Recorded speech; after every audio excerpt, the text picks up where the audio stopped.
Good morning કાવ્યા. કાવ્યા good morning. આ lipstick કરતી હોય ત્યાં સુધી આપણને જવાબ ન આપ્યો. ઓય કાવ્યા, મમ્માને ગુડ મોર્નિંગ તો કે. Good morning. Very good morning. તારે રોજ લિપસ્ટિક કરવાની કેમ? લિપસ્ટિક કરતો ન હાલે? પાછી વળી પપ પપ કરે. કેમ કરવાનું પપ પપ કરતો? થઈ ગઈ લિપસ્ટિક. લ્યો હવે હવે રમવા જાવ. બતાવી તો મમ્માને. આ નાનું નખું દે જોજો. સરસ. લ્યો બેન, મોર્નિંગમાં ઉઠીને પહેલાં છે ને ફ્રેશ થઈ જાય. ઓકે. જોયું? હા. અને આના લિપસ્ટિકનો બહુ છે ને એમ બહુ જ શોખ નહીં કાવ્યા, એટલે ફ્રેશ થઈ જાય, તૈયાર થઈ જાય ને પછી લિપસ્ટિક કરે.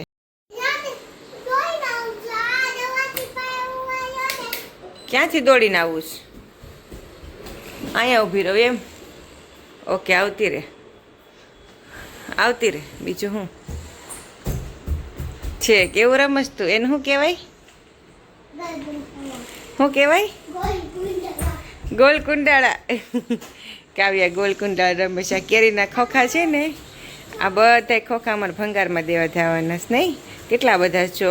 ઘંટી ઉપર 2 પડ્યા, 2 ફિલ્ટર ઉપર પડ્યા ને 2 નીચે પડ્યા. આ બધા છે ને શ્રેય ગોઠવા છે નહીં? અચ્છા બેટું તું રૂકી કે કોને કહેશો? નહીં, રેવા દે દીકા, રેવા દે ને. એને શું કરું તારે? બેટ બોલ રમીશ? બોલ ક્યાં છે મારી પાસે? લે ખોટું ખોટું.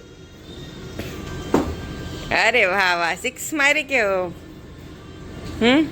4? 6 મારી. એ તારું બાબુ લઈ લે, બાબુ લઈ લે. બાબુને છૂમ કરી દીધું તું? બાબુને તાવ આવ્યો તો એન્ટિકા? કે તો ખરી. અહીંયા છો દીકા?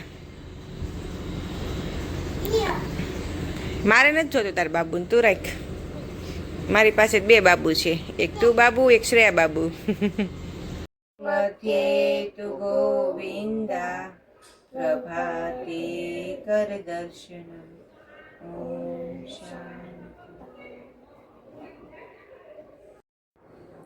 શ્રેયા ઉઠે ને એટલે એનો નિયમ છે, ધરતીમાને પગે લાગશે અને પછી કરાગ્રહનો શ્લોક બોલશે ને પછી એવું લાગે ને તો પાછી થોડી વાર માટે સૂઈ જાય ને રમતે ચડી જાય. કેમ કે નાની છે એટલે એટલું કરે છે તો ઘણું બધું છે, એટલે એને ઘણા બધા શ્લોક આવડે છે. જમવા ટાઈમે, સૂવા ટાઈમે, ઉઠીને કયો શ્લોક બોલવાનો, એ અમુક વસ્તુ છે ને એને બહુ ગમે અને એ પોતે કે મમ્મા મને આ વસ્તુ શીખવાડો એમ. એને એવી શીખવાની છે ને જિજ્ઞાસા છે. ચાલો હવે એને આપણે ફ્રેશ કરી દઈએ, પછી સ્કૂલનો ટાઈમ થઈ જશે નહીં શ્રેય દીકુ? ચાલો, પરસેવો વળી ગયો છો. હા કે ને?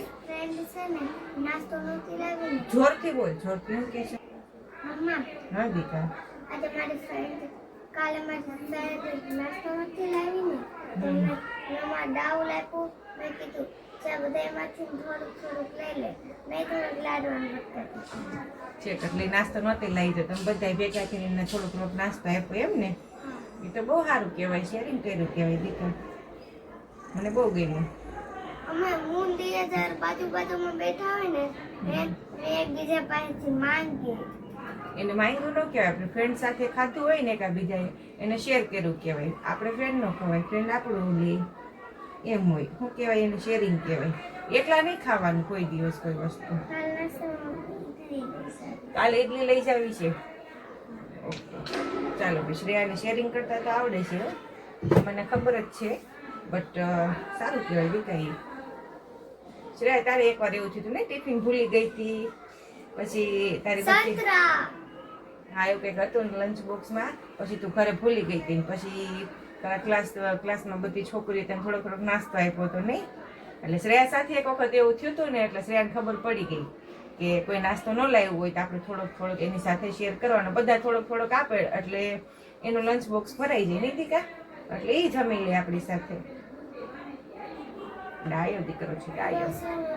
ચા માલિશ કરવું પડે છે, આપણો હેરનો ગ્રોથ બહુ ઓછો છે ને તારે મસ્ત માલિશ કરો ને ગમે ના. મિરરમાં કે અંદર વહી જઈશ તું? ક્યાં પણ આવું ના આવું કરે મારો દીકરો. हम पागल नहीं है भैया, हमारा दिमाग खराब है.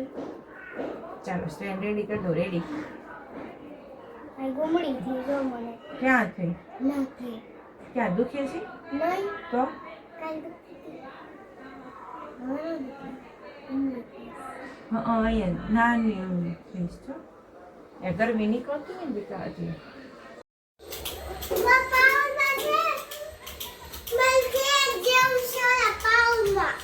ઓકે ઓકે, આ શ્રેય છે ને ઇરેઝર લીધું છે,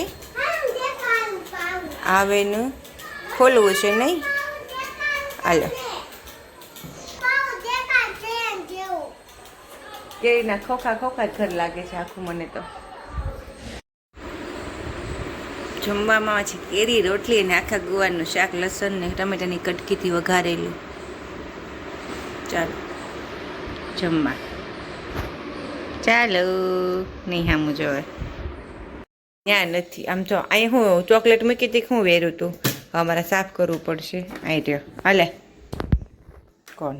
હાલ વાળી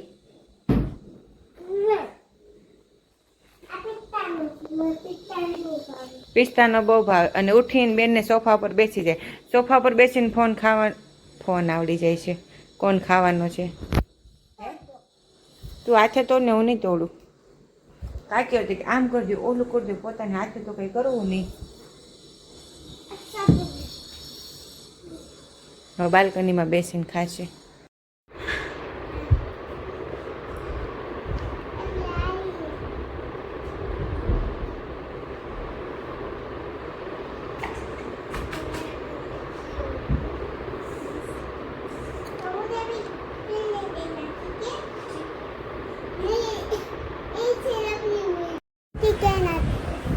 શું કહે છો? આ તમારી મોટી ટ્રેન હતી, આ મારી નાની ટ્રેન હતી, એમાં તમે આવી ગયા જો. હે